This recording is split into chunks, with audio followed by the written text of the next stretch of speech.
इस्लाम के पैगंबर अरबी में दूत रसूल बहुवचन रुसुल शामिल हैं। एक मलक के माध्यम से एक दिव्य प्रकाशन के लायक अरबी मलिकाह एक दो और पैगंबर नबी बहुवचन अंबिया शरीयत कानून वाला। जो मुसलमानों का मानना है कि वे अल्लाह द्वारा भेजे गए वह व्यक्ति अल्लाह का संदेश लोगों तक ले जाकर समझ सकते थे।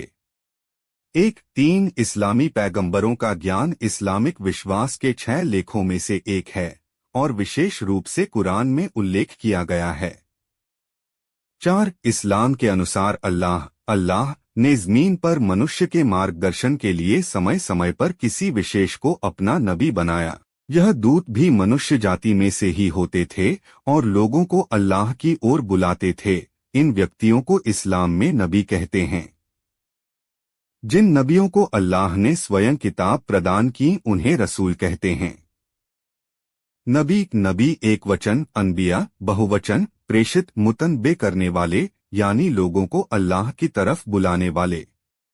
रसूल इरसाल किए गए, भेजे गए, प्रजाहित के लिए, सही रास्ता दिखाने के लिए अल्लाह की तरफ से भेजे गए।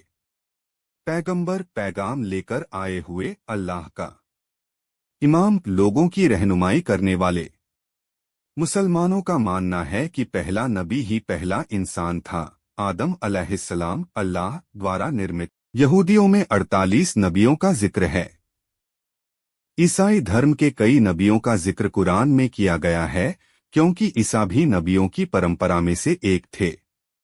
ईसाई धर्म के कई नबियों का कुरान में उल्लेख किया गया है लेकिन थोड़ा अलग रूपों में उल्लेख किया गया है। मिसाल के तौर पर यहूदी एलिशा को एलिसा कहा जाता है, अयूब है, यीशु ईसा है इत्यादि। मूसा को दिया गया तोराह, मूसा को तौरेत कहा जाता है। दाऊद को दिए गए कीर्तन ज़बूर हैं। यीशु को दी गई सुसमाचार इंजील है। एक इस्लाम में पैगंबर आमतौर पर पुरुष होते हैं। इस्लाम में मुसलमानों के लिए मुहम्मद इब्न अब्दुल्लाह अद्वितीय हैं। मुसलमानों का मानना है कि मुहम्मद नबूवत की मुहर खत्म उल नबियान यानी आखिरी नबी हैं। यह बात कुरान बताता है। 5 जो मुसलमानों का मानना है कि अल्लाह से अवतरण की गई कुरान जो अल्लाह द्वारा संरक्षित और किसी भी प्रकार के भ्रष्ट से मुक्त है, ऐसी किताब को मुहम्मद पर नाजिल किया। 6 यह किताब यौम अल-क़ियामत तक महफूज रहेगी।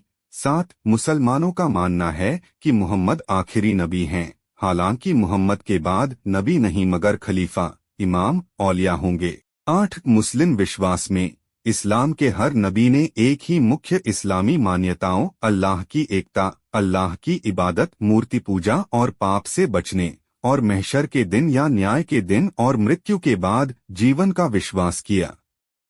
प्रत्येक इतिहास में इस्लाम का प्रचार करने के लिए आया था और कुछ ने अंतिम इस्लामी पैगंबर और अल्लाह के रसूल के आने के बारे में बताया था, जिन्हें अहमद नाम दिया जाएगा, जिसे आम तौर पर मुहम्मद कहा जाता है।